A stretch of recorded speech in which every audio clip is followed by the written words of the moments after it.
주님과 사귀어 살면 새 생명이 넘치리니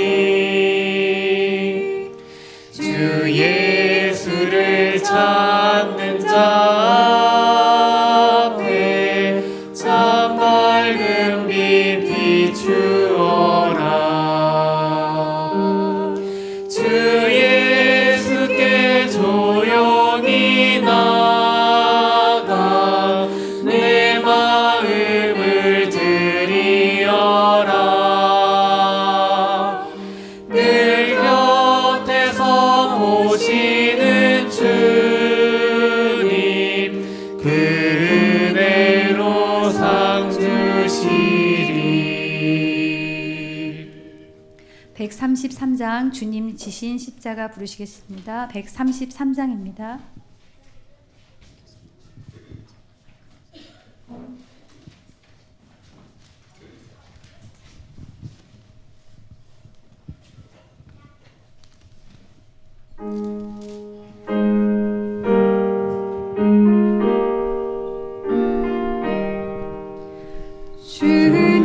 주님이 지신 십자가 우리가 생각할 때에 세상에 속한 욕심을 헛된 줄 알고 버리네. 다 같이 기립하여 주시기 바랍니다.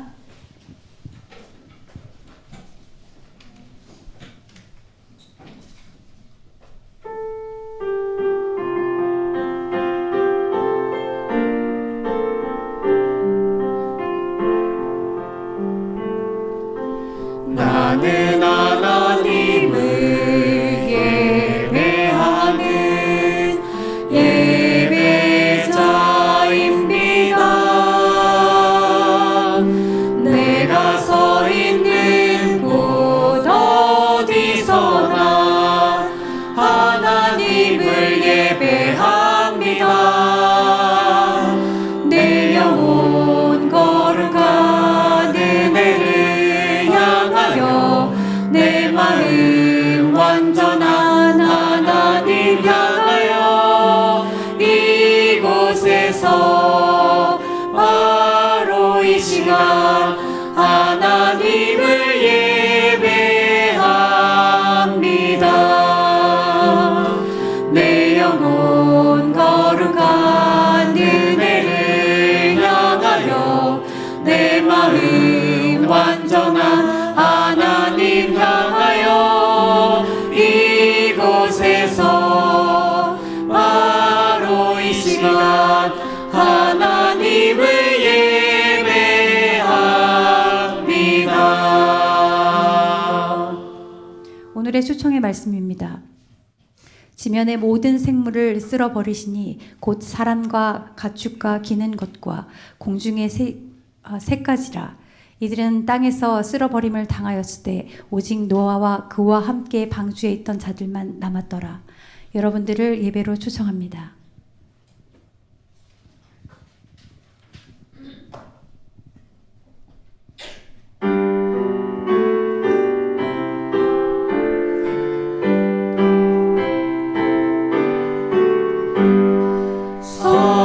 성도여 찬양해 할렐루야 아멘. 주님께 찬양해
하늘의 하나님 아버지, 이 복되고 거룩한 또 창조와 구속의 안식일에 저희를 주님의 전으로 불러 모아 주시고 이 시간 신령과 진정으로 주님께 예배를 드릴 수 있게 해주심을 감사합나이다. 지난 일주일 동안 참으로 저희를 사랑하셔서 주님의 속삭이로 저희를 잘 보호해주시고 이 거룩한 안식일에 건강한 몸으로 주의 전에 나와서 주님께 예배 드릴 수 있는 특권을 주심을 감사합나이다. 참으로 만왕의 왕이신 주님을 저희가 아버지라 부를 수 있는 특권을 주심을 감사합나이다. 참으로 우리가 그 특권을 잘 보존하고 지켜서 하늘 가는 그날까지 잘 간수해서 참으로 하나님을 꼭 만날 수 있는 우리 성도님 될 수 있게 도와주시옵소서. 참으로 이 시간에 몸과 마음이 또 상처를 입었거나 또 아프신 분들 주님 기억해 주셔서 이 시간 주님의 치유의 광선이 그들의 마음 깊숙이 바람으로 이 거룩한 안식일에 평안과 쉼을 누리는 주님의 성도들이 될 수 있게 도와주시옵소서. 참으로 우리가 이 시간 주의 말씀을 들을 때 엠마오로 가는 두 제자가 마음이 뜨거워서 제자들에게 그 소식을 전했듯이 우리도 마음이 뜨거워져서 이 소식을 우리 사랑하는 이웃들과 우리 사랑하는 지인들에게 주의 복음을 전할 수 있는 주의 훌륭한 또 아름다운 자녀들이 될 수 있게 도와주시옵소서. 이 시간 주님의 소망의 하나님이 모든 기쁨과 평강을 믿음 안에서 우리에게 충만케 하시고 성령의 능력으로 소망이 넘치는 귀한 시간 되길 바라며 저희를 사랑하시는 예수님 이름으로 간절히 기도하옵나이다.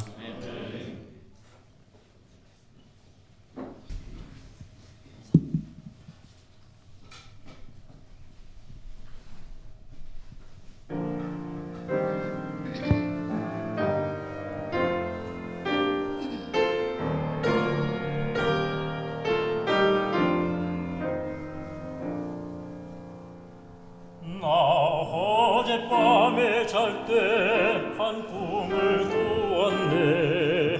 그 옛날 예루살렘 성의 곁에 섰더니 거단 아이들이 그 묘한 소리로 주 찬미하는 소리 참 청하도다. 천군과 천사들이 화답한 과 같이 예루살렘 예루살렘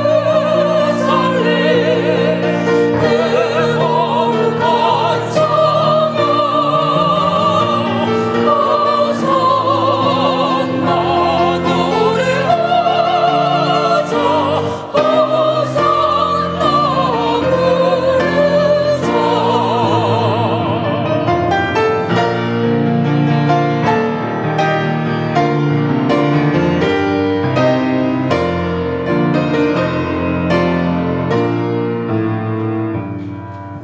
그 꿈이 다시 변하여 그 길은 보였고 호산나 찬미 소리 들리지 않는다. 햇빛은 아주 어둡고 그 광경 참담해. 이는 십자가에 달리신 그때의 일이라. 이는 십자가에 달리신 그때의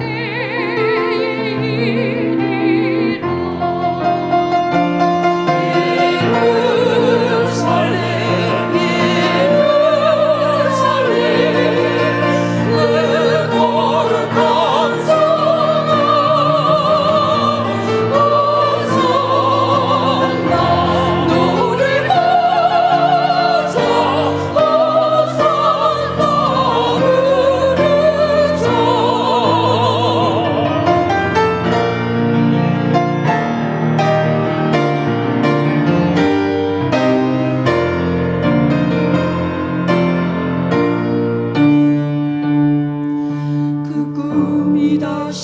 떠나요 이 세상 나가고 그 땅을 내가 보니 그 유리바다와 그 후에 환한 영광은 가장에 비치니 그 성에 들어가는 자 참 영광이로다.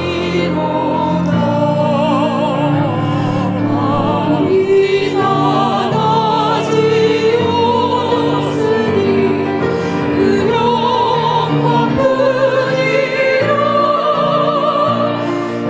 그 영광 예루살렘서 영원한 곳이라. 이 영광 예루살렘서 참 빛난 곳일세. 예루살렘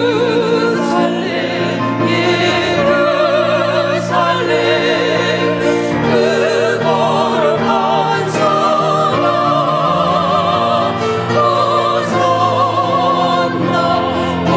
호산나 부르자. 호산나 노래하자. 호산나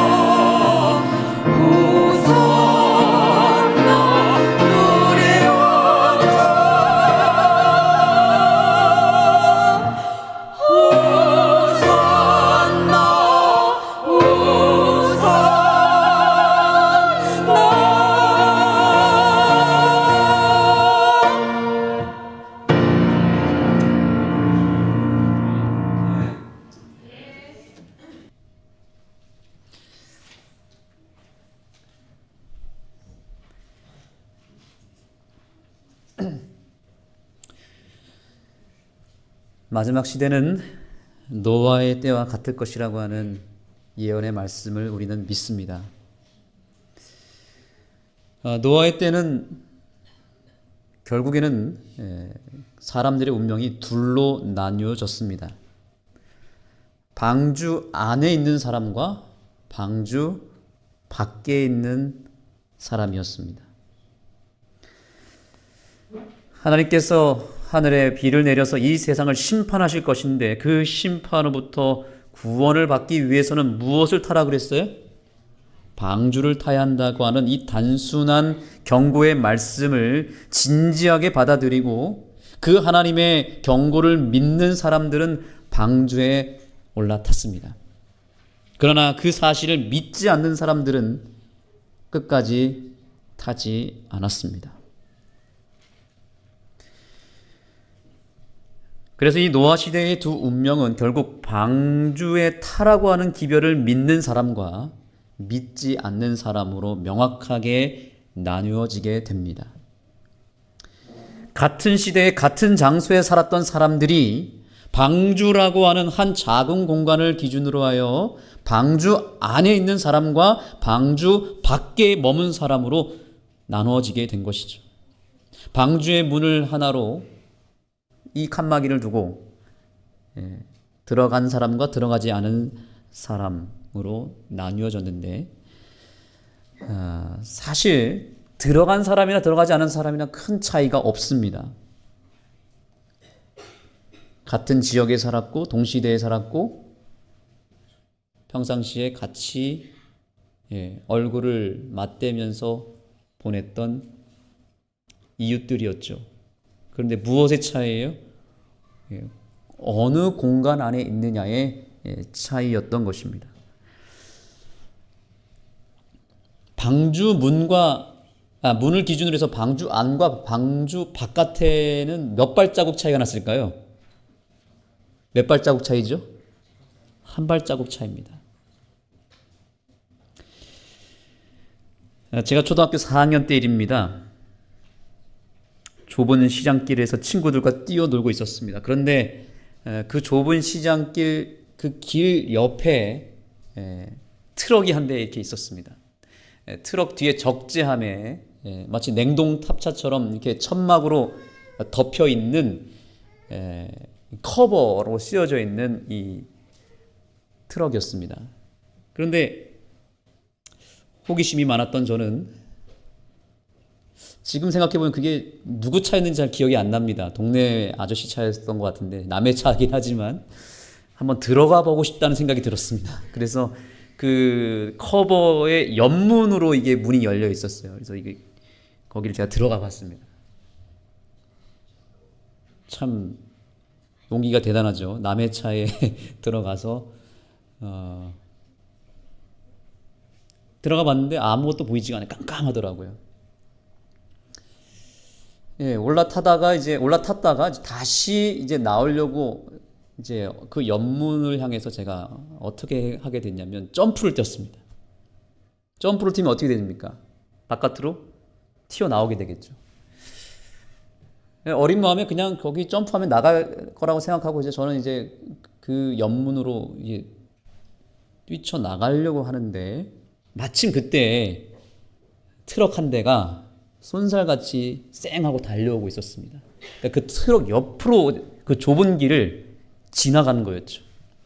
근데 저는 바깥에가 전혀 보이지 않았기 때문에 차가 지나갈 것이라고 하는 생각은 전혀 하지 못한 채 내려야겠다는 생각만 하고 무서우니까 그냥 그 옆문으로 뛰쳐나간 거예요. 근데 트럭 입장에서 생각해 봅시다. 차가 쭉 그냥 아무 그런 거 없이 돌진하고 있는데 옆에 트럭을 지나고 있는데 트럭에서 뭐가 튀어나오는 거예요? 갑자기 애가 튀어나오는 겁니다.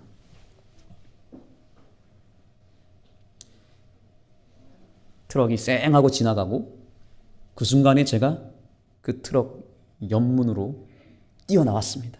점프하고 뛰어나왔는데 만난 거예요. 착지를 딱 했는데 정말 어떤 상황이 벌어지냐면 차가 제 마치 콧등을 치고 가듯이 얼굴을 스쳐 지나가듯이 이렇게 쌩하고 지나간 겁니다.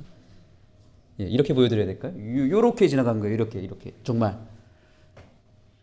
그 아주 찰나의 순간이었습니다. 저는 뛰쳐나왔는데 차가 제 얼굴 스치듯이 지나갔고 저는 얼어붙었습니다. 덜덜덜 떨고 있었고 차도 이미 저를 지나갔고 차도 깜짝 놀라서 끽 하고 세웠습니다. 너무 놀라서 저는 덜덜 떨고 있었고 그 트럭의 아저씨는 뛰쳐나왔습니다. 애가 어떻게 됐는지 자기가 친 건 아닌지 너무 짧은 순간이었기 때문에 다행히 제가 그때 천사가 붙잡아 줬던 것 같습니다. 차가 정말 종이 한 장 차이로 지나가고 차는 멈췄고 저는 다치지 않았던 것입니다. 만약에 제가 한 발자국만 앞으로 나갔다면 어떻게 됐을까요? 대형 사고가 났을 것입니다. 차에 깔렸을지도 모르고 아니면 튕겨 나갔을지도 모릅니다. 그때 죽었을지도 모르겠습니다. 한 발짝 사이로 결과가 달라지는 기로에 있던 것이었습니다. 한번 따라해 보겠습니다. 인생은 한 끗 차이이다. 인생은 무엇이라고요? 한 끗 차이입니다. 그 한 끗 차이가 엄청난 결과를 만들어낸다는 거죠. 인생은 그야말로 한 발짝 더 가느냐 가지 못하느냐의 차이인 것입니다. 마지막 시대에도 두 부류의 사람으로 나뉘어지게 될 것입니다. 하나님은 분명히 여러 차례 경고했습니다. 이 세상에는 반드시 끝이 올 것이다. 그렇기 때문에 우리가 무엇을 선택해야 된다고요? 예수님을 선택하고 믿어야만 구원을 받을 수 있다라고 성경은 분명히 우리에게 경고하고 있습니다. 히브리서 9장 27절입니다. 한 번 죽는 것은 사람에게 정한 것이요 그 후에는 무엇이 있다고요? 심판이 있으리니.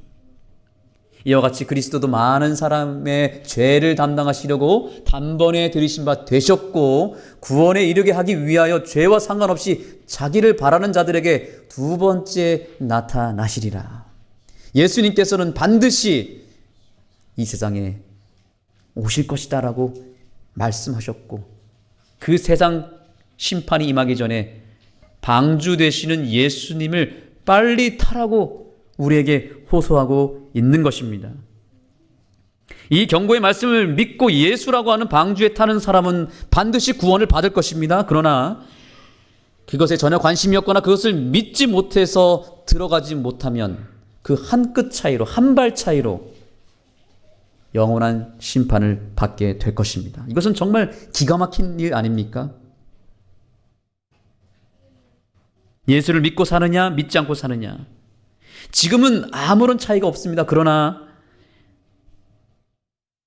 심판의 날이 다가오면 그 한 발 차이로 인해서 방주에 들어갔느냐 안 들어갔느냐, 그 구원의 문을 사이를 두고 내가 그 한 발자국을 어떻게 내디뎠느냐에 따라서 운명이 달라진다면 오늘 우리는 어떤 믿음의 발걸음을 해야 될까요? 방주 안에 들어가시겠습니까? 우리 옆 사람에게 축복하며 인사하겠습니다. 오늘 우리 함께 방주로 들어갑시다. 시작.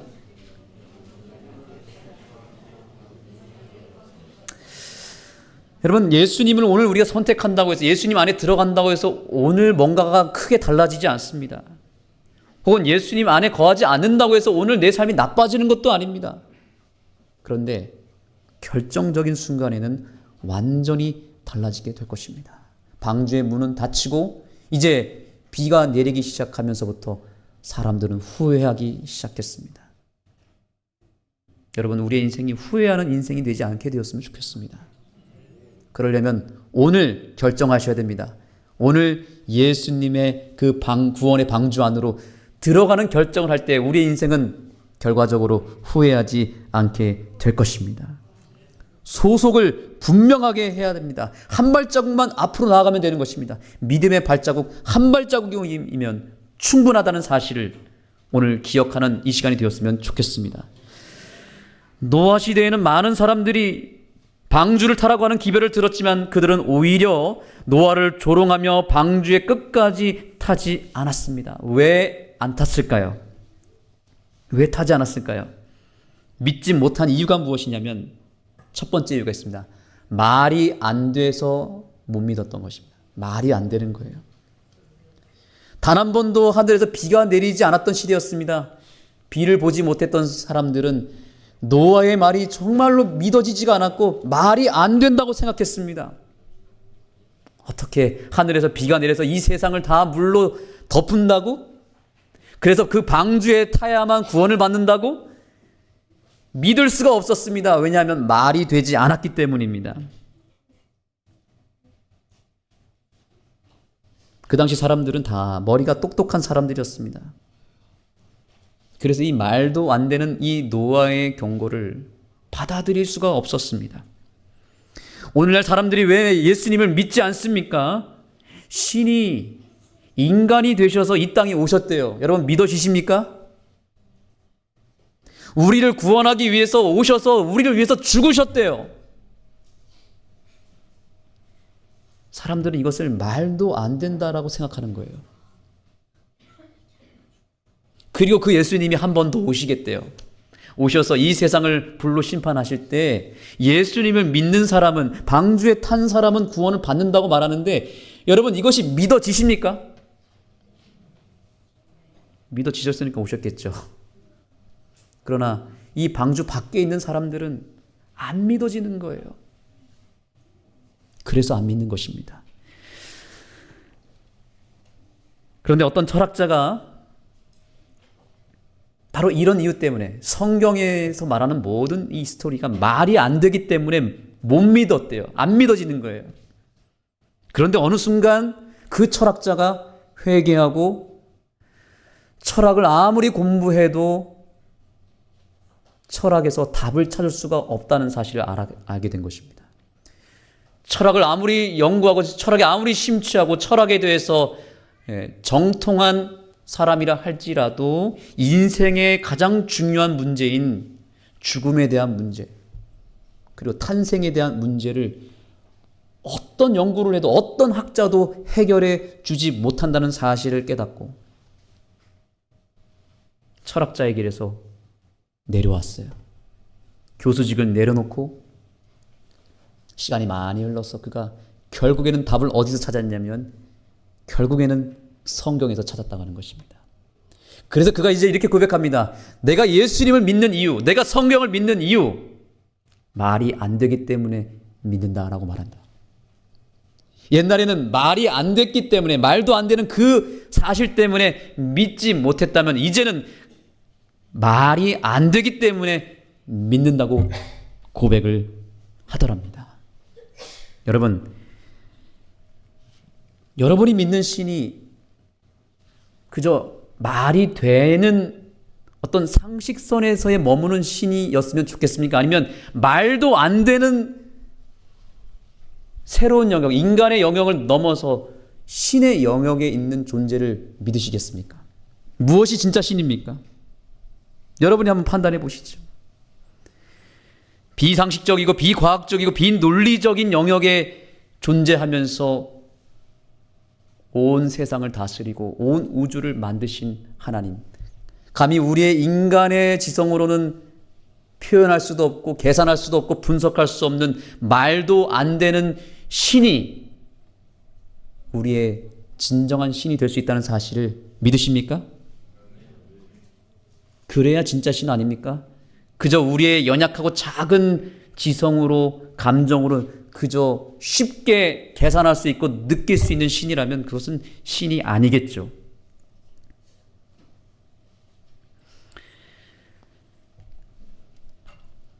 그러므로 우리가 믿는 이 하나님에 대해서 우리가 좀 더 크게 생각했으면 좋겠습니다.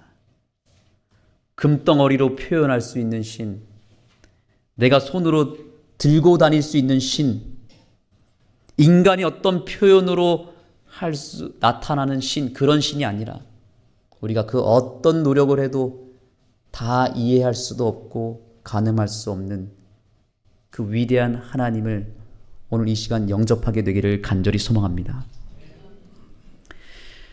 두 번째 믿지 못하는 이유가 있었습니다. 노아 시대 사람들은 이미 우상 숭배에 그야말로 쩔어 있었다고 말하고 있습니다. 자기 자신을 너무나 믿었던 것이죠. 그래서 이미 다른 것을 믿고 있었기 때문에 못 믿었다라고 영감의 글은 말하고 있습니다. 이것이 결정적인 이유였습니다. 다시 말하면 다른 주인이 그 마음을 차지하게 된 것입니다. 여러분, 사람이라고 하는 존재는 누군가를 믿어야만 만족할 수 있는 존재라고 합니다. 세상에 무신론자들이 많이 있습니다. 그런데 무신론자들은 신이 없다라고 믿기보다는 정확하게 분석하자면 자기 자신을 믿는 것입니다. 제가 군대에 있을 때 한 무신론자 선임과 함께 야간 근무를 서게 되었습니다. 그런데 저에게 대뜸 질문합니다. 너 왜 예수님 믿어?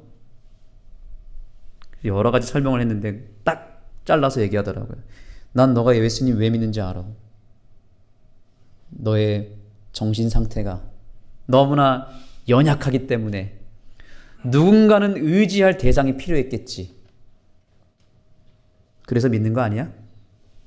이렇게 얘기하더라고요. 그러면서 하는 말이 뭐냐면, 나는 너처럼 그렇게 연약한 정신을 갖지 않고 난 강인한 사람이야. 그래서 난 그런 거 필요 없어. 나는 나 자신을 믿어. 이렇게 얘기하더라고요. 그렇습니다. 사람들은 우리가 나약하니까 의지할 대상이 필요해서 막연하게 신을 만들어 놓고 그 신을 막연하게 그저 의지할 뿐이지, 신이 정말로 존재해서 믿는 것은 아니라고 여기고 있으며, 신이 없다라고 말하는 무신론자들은 다 자기 자신을 믿으며 살아가는 그야말로 자신감에 충만한 사람들이라고 볼 수 있는 것입니다. 세상은 우리에게 자신감을 가지라고 말하죠. 그것이 긍정의 단어이기도 하지만 어쩌면 되게 위험한 단어일 수도 있습니다. 인간 자기 자신을 신으로 받아들이고 자기 자신이라도 믿어야만 우리는 만족할 수 있는 존재인 것입니다. 뭐라도 믿어야 되는 것이죠. 그래서 노아 시대의 많은 사람들이 하나님을 믿기보다는, 여호와를 경외하기보다는 인간을 믿기 시작했습니다. 자기 자신을 믿기 시작했습니다. 그런데 여러분 분명한 사실이 있습니다. 아무리 인간이 훌륭해도, 아무리 내 자신이 능력이 출중하고 내 자신에 대한 만족감이 넘쳐서 그야말로 자신감으로 살아간다 할지라도 절대로 인간이 해결하지 못하는 두 가지가 있다는 사실을 기억했으면 좋겠습니다. 그것은 뭐예요? 우리는 내가 태어나는 것을 내 스스로 선택할 수가 없습니다. 또한 내가 스스로 자살하지 않는 이상 인생을 마감하는 그 끝에 대한 부분, 죽음에 대한 영역도 하나님의 영역입니다. 우리의 영역이 아닌 거예요. 태어나고 죽는 것은 누구의 영역이라고요? 하나님의 영역입니다. 이 부분을 확실하게 해결해 줄 수 있는 존재는 하나님밖에 없음을 인정하게 되기를 소망합니다. 그래서 우리에게 하나님이 필요한 것입니다. 창세기 7장 16절입니다. 여호와께서 그를 들여보내고 방주로 들여보냅니다. 문을 닫으시니라. 여러분, 방주로 들어가는 문은 하나밖에 없었습니다. 우리가 구원받는 길은 예수님을 믿는 길 외에는 없다는 사실을 인정하게 되기를 소망합니다. 왜 방주의 문은 하나였을까요? 그것은 우리가 구원받는 유일한 길은 예수 그리스도밖에 없다는 사실을 알려주기 위함이었습니다. 여러분, 예수님만이 구원자가 맞으십니까? 예수님만이 구원자이십니다. 그래서 우리는 우리의 인생의 시작과 끝을 책임지시는 예수님, 우리를 창조하시고 우리를 구원해 주시는 그 예수님만을 의지하고 그분을 통해서만 구원을 얻을 수 있다라고 하는 믿음이 필요하다는 사실을 잊지 않게 되기를 소망합니다. 그래서 오늘의 본문의 말씀을 다 같이 한번 읽어보겠습니다. 제가 검은색 글씨를 읽겠습니다. 여러분들이 빨간색 글씨를 읽으시기 바랍니다. 지면의 모든 생물을 쓸어버리시니 곧 사람과 가축과 기는 것과 공중의 새까지라. 이들은 땅에서 쓸어버림을 당하였으되 오직 노아와 그와 함께 방주에 있던 자들만 남았더라. 아멘. 이것을 오늘날의 상황으로 적용하여 이야기한다면 오직 예수님을 믿은 자들만 살아남았더라. 이렇게 해석할 수 있는 것입니다. 결국에는 마지막 때가 되면 예수님 안에 거한 자들만 살아남을 수 있습니다.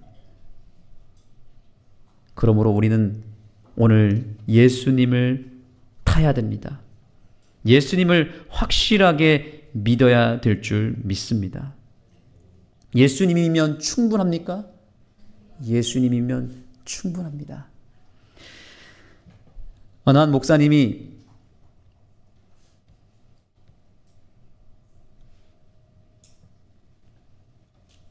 설교 제목을 이렇게 정했습니다. 시편 23편 1절의 말씀을 주제로 설교를 하고자 하셨습니다. 여호와는 나의 목자시니 그 다음 말씀이 뭐죠? 내게 부족함이 없으리로다. 그래서 인쇄소에 이 주보를 이제 매주 맡기는데 꽤 큰 교회였던 것 같습니다. 인쇄소에 주보를 맡기면서 이렇게만 딱 보냈어요. 시편 23편 1절 여호와는 나의 목자시니 점점점. 그러면 뒤에 말씀은 너무나 유명한 말씀이니까 알아서 잘 구성해 줄 알았던 겁니다. 그런데 이 인쇄소 사장님은 워낙 꼼꼼한 분이어가지고 다시 주중에 전화를 한 거예요.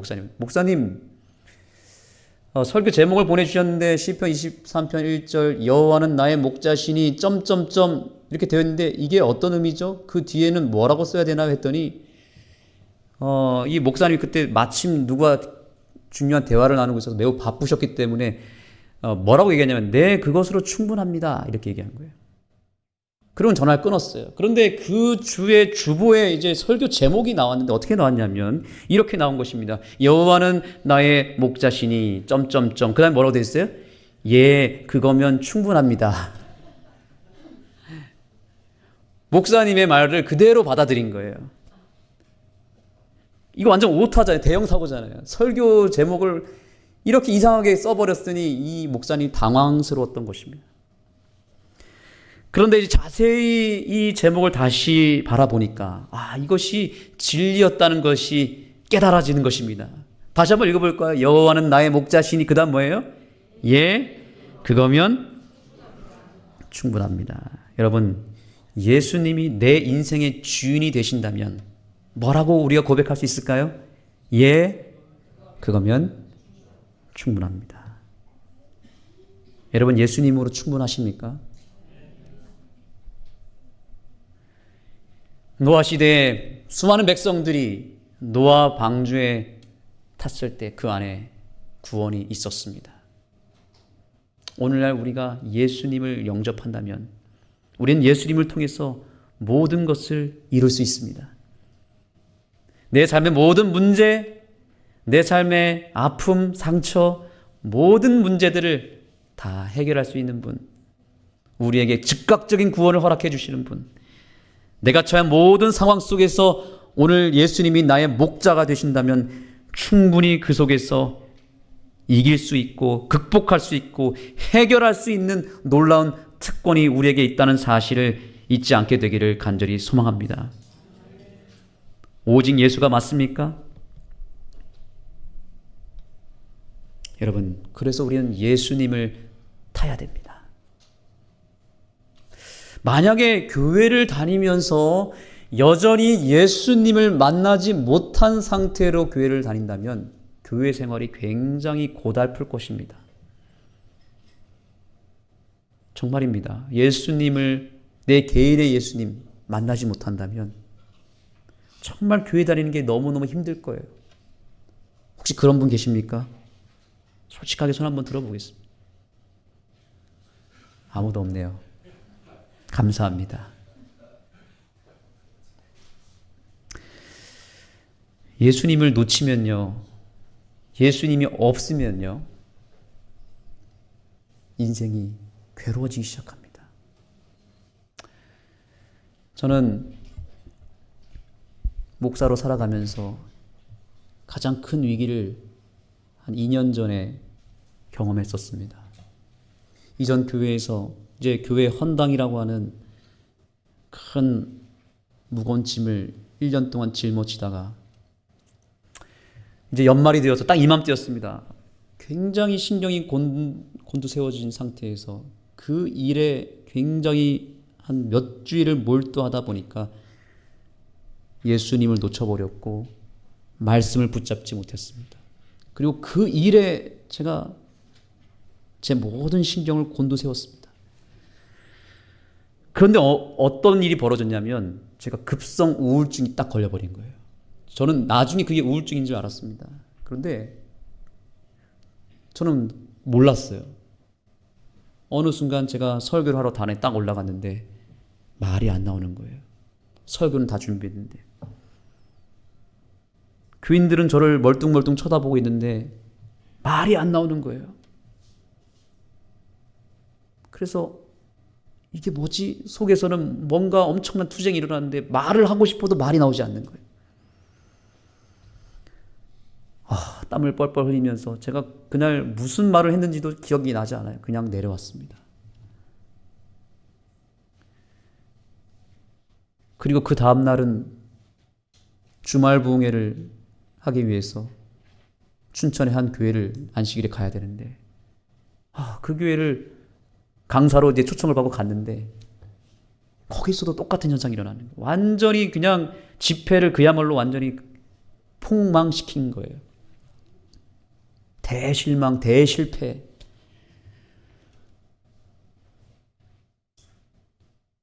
그리고 다시 집에 들어왔는데 제가 보이는 모든 세상이 다 싫어버리는 거예요. 교회 한 공간을 다 돌아다니면서 또 집을 돌아다니면서 또 사람들을 만나는데 사람들이 다 미워 보이고 싫어 보이고 모든 그 공간이 다 뭔가 이상하게 보이고 도망가고 싶다는 생각이 들었습니다. 주인이 바뀐 거예요. 제 안에 계셨던 예수님이 떠나버리고 다른 주인이 딱 저를 차지하니까 세상이 다 시커멓게 보이고 그냥 죽고 싶다는 생각밖에 들지 않았습니다.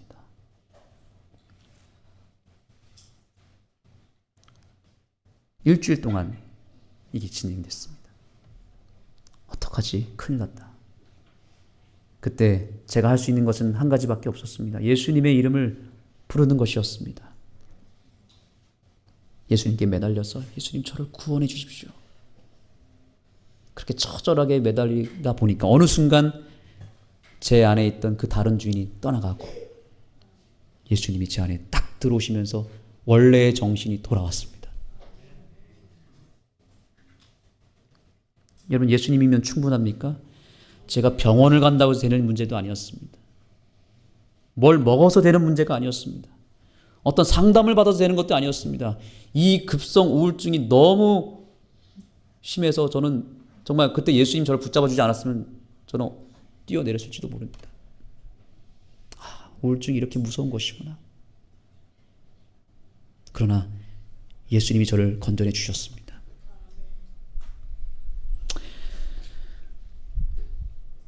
그래서 여러분, 예수님의 눈으로 세상을 바라보면 사람들이 다 사랑스러워 보이고 그저 불쌍해 보입니다. 그런데 예수님의 눈이 딱 사라지잖아요. 미운 사람밖에 안 보여요. 다 미워지더라고요.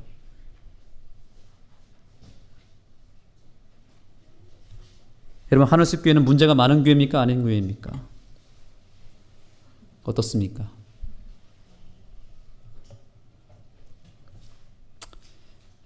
제 눈에는 문제가 하나도 보이지 않습니다. 왜냐하면 이 교회 담임 목사는 제가 아니기 때문에 그렇죠.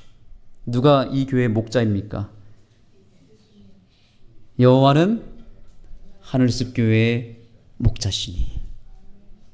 예, 그거면 충분합니다. 문제가 아닌 것이죠. 실패해도 저는 그저 감사합니다. 왜냐? 예수님이 이 교회의 담임 목사니까요. 위기를 기회로 만드시고 실패도 성공으로 다시 전환시키시는 예수님, 모든 것의 해답이 되시는 예수님이 이 교회의 담임 목사님이시기 때문에 하늘숲 교회는 아무런 문제가 없다는 사실입니다. 이 사실을 믿게 되기를 소망합니다. 저에게는 이렇게 믿는 구석이 있습니다. 여러분 보시기에 제가 공부를 잘할 것 같아요? 못할 것 같아요? 네. 갑자기 말문이 막힙니다. 여러분들이 얼핏 듣기에 이게 제 자랑이 될까 두렵지만, 그러나 제가 겸손한 마음으로, 떨리는 마음으로 고백하고 싶은 것은, 제 인생에서 2번의 한 자리 숫자를 받았던 때가 있었습니다. 첫 번째는 제가 중학교 입학을 했었을 때입니다. 저는 물론 여기 원주 36 중학교가 이 강원도에서 가장 공부를 잘하죠. 저는 이제 중학교를 구리에 있는 서울 36 중학교에 입학을 하게 되었습니다. 그 학교도 그 지역에서, 경기도에서 가장 공부를 잘하는 학교로 유명하죠. 제가 초등학교 6학년 때였습니다. 이제 반배치 고사를 보는데, 그 당시에는 반배치 고사가 있었어요. 그런데 다른 학생들은 다 학원 가고 과외를 가는 상황이었습니다. 그런데 저희 아버지는 그 당시 너무 아프셨고, 또 우리 집안 너무 가난했기 때문에 제가 학원도 갈 수 없었고 과외도 할 수 없었습니다. 저희 아버지가 의지했던 것은 딱 한 가지였습니다. 예수님 의지하는 거였어요. 그래서 문제집 한 권을 딱 사셨어요. 지금도 기억합니다. 두산동화. 그걸 하나를 딱 던져주고 아버지가 저를 위해서 기도해 주셨습니다. 이걸 풀라는 거예요. 그래서 풀었습니다. 다 풀었어요. 그러면 어떻게 해야 되죠? 다른 걸 사야 되잖아요. 안 돼. 아버지가 돈이 없으니까 그걸 다 지우라는 거예요. 다 지웠습니다. 또 다시 풀래요. 한 달 동안 그 두산동화 문제집만 10번, 20번, 30번을 푸는 거예요. 그걸 다 풀어야만 밥을 주는 거예요. 저는 아버지의 믿음을 그때 알았습니다. 아버지가 얼마나 기도 많이 했겠어요. 우리는 가난하고 학원도 못 보내지만, 하나님, 이 아들이 예수님 의지해서 시험 잘 보게 해달라고 매일 기도하고 매일 똑같은 문제를 또 푸는 거예요. 지우고 풀고 지우고 풀고. 시험 날이 되었습니다. 멀리 지방에 있었던 저는 아버지와 함께 버스를 타고 올라갔습니다. 그리고 갔더니 제가 제일 늦게 도착했어요. 근데 놀랍게도 제가 시험장에서 제일 빨리 나왔습니다. 문제를 다 풀어버렸어요. 딱 시험 문제를 보는데 답만 보이는 겁니다. 알고 봤더니 90% 이상이 그 두산 동화책에서 다 나온 거예요. 아, 역전의 하나님. 그래서 제가 입학을 할 때 등수를 말씀드리지 않겠습니다. 한 자릿수를 받았습니다. 그래서 그 학교에서 운영하는 영재반에 제가 들어가게 됐어요. 그 당시에 그 저희 학년의 1등이 누구였냐면 가수 보아였어요. 그래서 한 달 동안 같이 그 영재반에 껴서 했는데 약발이 떨어졌어요. 바로 80등, 100등으로 밀려나가요. 그래서 쫓겨났습니다. 누가 하시신 거예요, 이거는? 저는 지금도 생각하면 제가 실력이 있어서가 아니라 그때 아버지의 믿음 때문에 가난한 아빠의 기도를 응답해 주셨던 하나님을 제가 그때 경험했습니다. 그러고 나서 저의 성적은 이제 계속 중간을 이렇게 유지하다가 이제 대학교를 가게 되었습니다. 대학교 갔더니 또 거기도 치열하더라고요. 일단 1등부터 10등은 다 정해졌어요. 여기저기 전국에서 그래도 나름 공부 잘하는 신학생들이 모인 거니까 저는 거기서 또 밀려나게 되는 거예요. 그래서 2학년, 3학년 때까지는 제가 그냥 평범한 성적을 받았습니다. 그런데 군대를 갔다 오고 나서 4학년으로 복학을 했는데 아버지가 그 사이에 쓰러지셨고 중환자실에 계신 상황이었습니다. 저는 복학을 할 수 없었습니다. 그런데 은혜롭게 하나님께서 교회를 통해서 장학금을 허락해 주셨어요. 그러니까 저는 장학금을 반드시 타야만 하는 상황이 되었습니다. 그래서 제가 하나님께 기도했습니다. 하나님, 저는 학비가 없습니다. 그런데 이제 장학금은 받을 대로 다 받았고 이제 돈이 없습니다. 성적 장학금을 받게 해달라고 기도했습니다.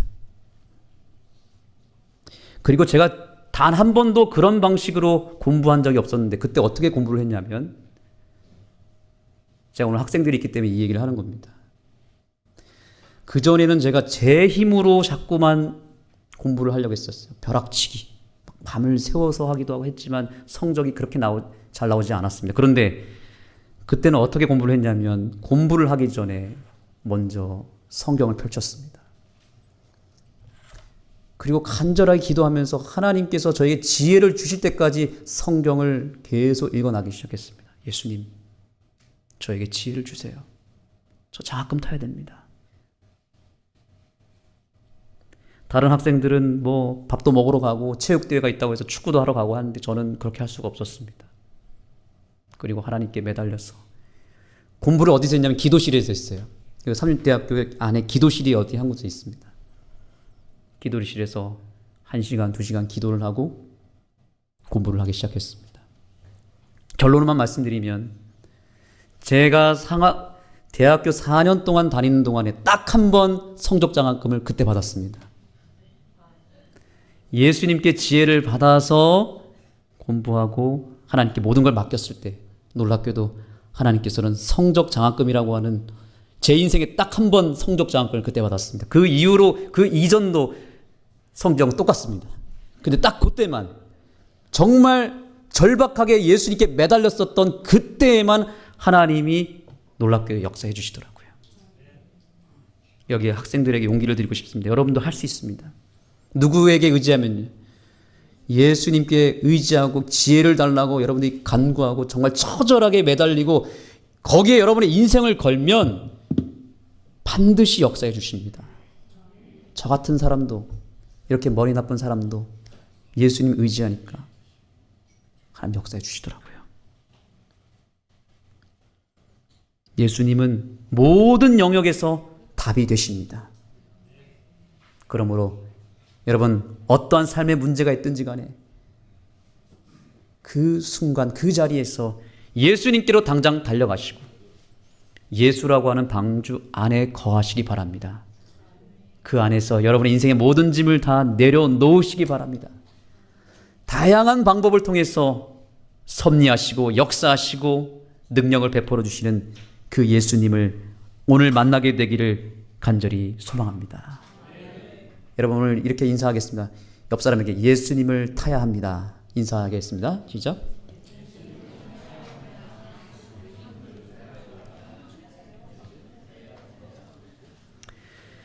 우리 함께 찬양하기를 원합니다.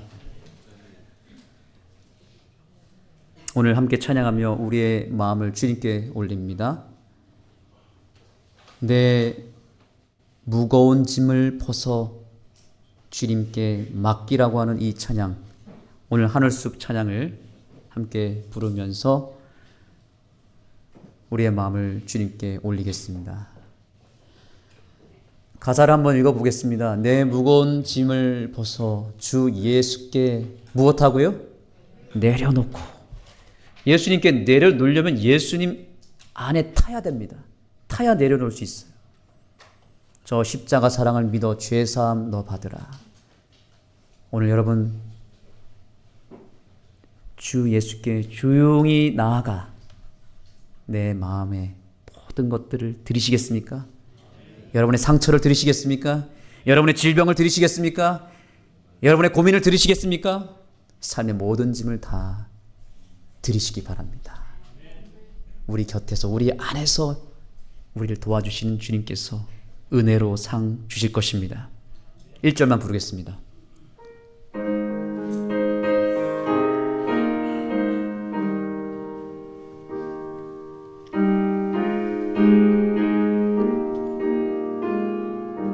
찬양합니다. 내 무거운 죄짐을 벗어 주 예수께 내려놓고 저 십자가 사랑을 믿어 죄사함을 너 받으라. 주 예수께 조용히 나가 내 마음을 드리어라. 늘 곁에서 보시는 주님 은혜로 상 주시리. 이제 개인적으로 기도할 때 여러분 마음속 깊은 곳에 숨어있는 죄의 짐, 인생의 짐, 현실의 짐을 주님 앞에 다 내어 맡기시고 자유함을 얻는 이 시간이 되기를 소망합니다. 기도하시겠습니다.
여러분, 우리가 인생을 살다 보면 많은 것들을 빼앗기게 되어 있습니다.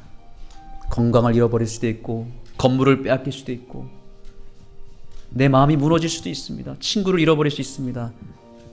많은 것들을 잃어버린다 할지라도 그때 한 가지는 남아있어야 됩니다. 누가 남아있어야 되죠? 예수님이 남아있어야 됩니다.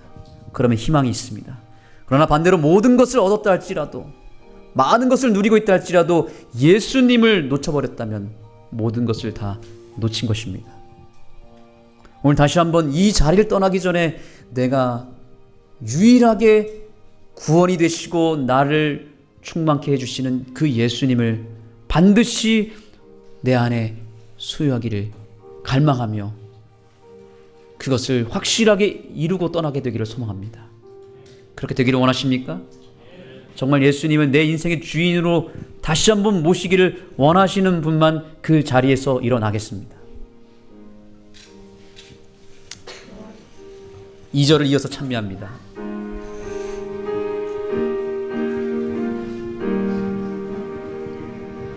주 예수의 은혜를 입어 내 슬픔이 없어지리. 내 이웃을 늘 사랑하여 너 받은 것 거저주라. 주 예수께 조용히 나가 내 마음을 드리어라. 내 곁에서 오시는 주님 그 은혜로 상 주시리. 주 예수를 친구로 삼아 내 옆에 모시어라.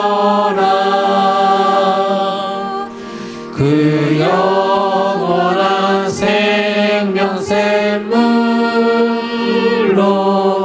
내 마른 목 죽이어라. 주 예수께 조용히 나가 내 마음을 드리어라. 내 곁에서 오시는 주님 그 은혜로 상 주시리. 너 주님과 사귀어 살면 새 생명이 넘치리니.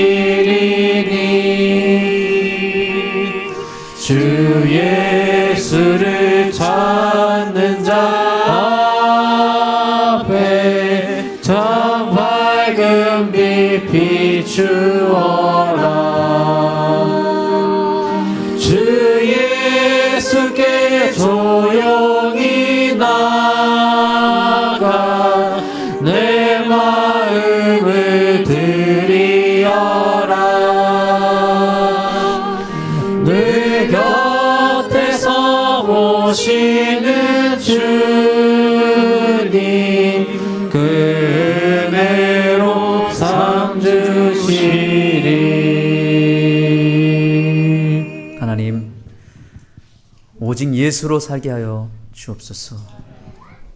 예수님 한 분만으로 충분합니다.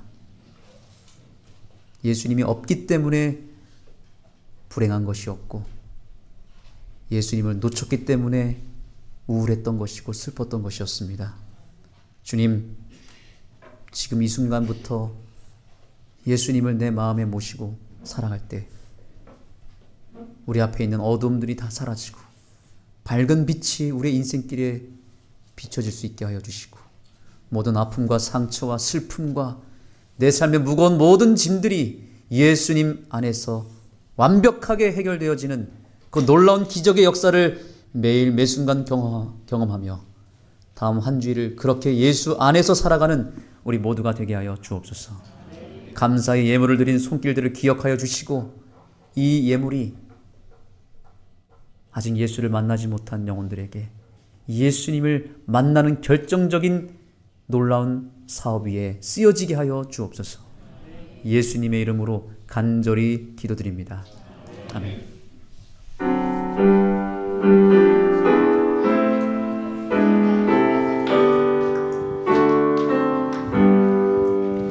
내 주님 오시리 와시리 오시리 내가 공중에서 주를 만나겠네 내 구주 예수 와시리 오시네.